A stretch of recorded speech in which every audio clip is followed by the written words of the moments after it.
Là on est professionnel là. As-tu déjà rêvé de contrôler tes rêves? De pouvoir contrôler tes actions et ce qui se passe autour de toi? Me dis pas non, je sais que tu mens. Mais tu peux le garder pour toi si tu veux.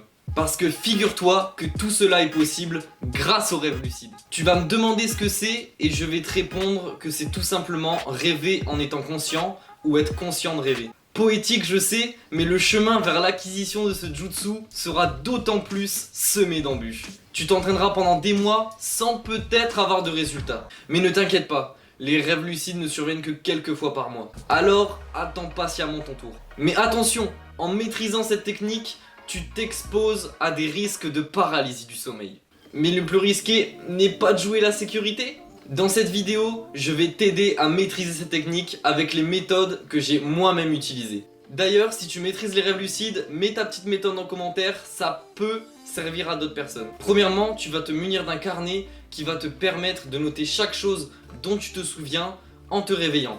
Ça passe par les émotions, les sensations et même les éléments importants de ton rêve. Le lire chaque soir te permettra de t'entraîner à te souvenir de tes rêves. C'est la base. Faire des rêves lucides c'est bien, mais s'en souvenir c'est mieux. Je te conseille aussi d'utiliser ton carnet pour noter à la fin tous les éléments principaux qui reviennent souvent. En te familiarisant avec, tu pourras peut-être les reconnaître et te rendre compte que tu es dans un rêve. Moi par exemple, je sais que c'est être dans le métro ou me faire raser la tête. Ensuite, la deuxième méthode à appliquer va être de vérifier plusieurs fois la réalité par jour. Tu vas me dire que c'est chelou et je comprends totalement. Mais pour faire un rêve lucide, il faut que tu sois conscient d'être dans le rêve, donc t'as pas le choix. Donc cette technique va te permettre de suivre tes éléments principaux et de savoir si t'es dans un rêve ou pas. Personnellement, comme fréquence de vérification, à chaque fois que je vois un de mes éléments principaux, je vérifie si je suis dans un rêve ou pas. D'ailleurs, je le fais aussi quand j'y pense. Ne le fais pas trop non plus. L'idéal est quelques heures d'intervalle entre chaque vérification. Pour vérifier la réalité, il faudra faire deux choses. Tout d'abord, tu vas devoir te demander intérieurement si tu es dans un rêve.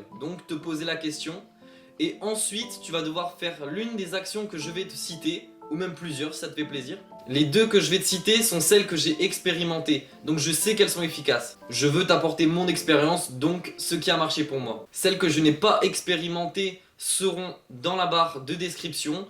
Et si t'en connais d'autres, n'hésite pas à les mettre en commentaire, ça nous fait tous plaisir. La première action va être de te pincer le nez et de te boucher la bouche. Si tu peux toujours respirer, bien joué, t'es dans un rêve. Si tu peux pas respirer, t'es toujours dans la réalité. La deuxième action va être de lire sur un texte ou sur une horloge, de regarder ailleurs, puis ensuite de re-relire le texte et de re-relire sur l'horloge. Si l'heure a changé ou le texte paraît flou ou incompréhensible, bien joué, t'y es. Si tout est normal, bah rien à signaler. L'inconvénient est que si tu es en plein air, tu ne pourras pas faire de vérification via un texte ou une horloge. Et si tu fais la première technique en public, tu vas avoir l'air vachement con. Alors du coup, technique bonus. Ça va juste consister à regarder tes mains ou tes pieds de près. Dans un rêve, ils paraîtront déformés. Bon, je te l'accorde, c'est chelou de regarder ses pieds de près en public, mais t'as tes mains, c'est déjà ça. La troisième méthode consiste, en t'endormant, à te répéter la phrase « Je vais être conscient que je vais être en train de rêver ». Cette méthode va transformer ta conscience d'état de sommeil en habitude automatique. Pour faire simple, ça va t'habituer à être conscient que tu vas être en train de rêver ou que tu es en train de rêver.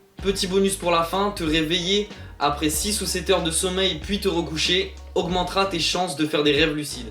Les rêves lucides surviennent pendant le sommeil paradoxal. Après 6 ou 7 heures de sommeil, tu te trouveras dans une phase très tardive de ton sommeil paradoxal et c'est là où tu as le plus de chances justement de faire un rêve lucide. Te réveiller dans la nuit peut fonctionner aussi, mais moi je te donne juste le meilleur moment. Je rappelle bien évidemment que le conseil bonus est pour les plus déter d'entre vous. Il n'est pas obligatoire, hein. Moi je ne l'ai pas fait parce que je me réveille naturellement tout le temps dans la nuit. Si tu as des questions, pose-les-moi sur Instagram ou en commentaire. Abonne-toi à cette chaîne et like cette vidéo si ce n'est pas déjà fait. Et moi je vous dis à plus, peut-être pour une prochaine vidéo.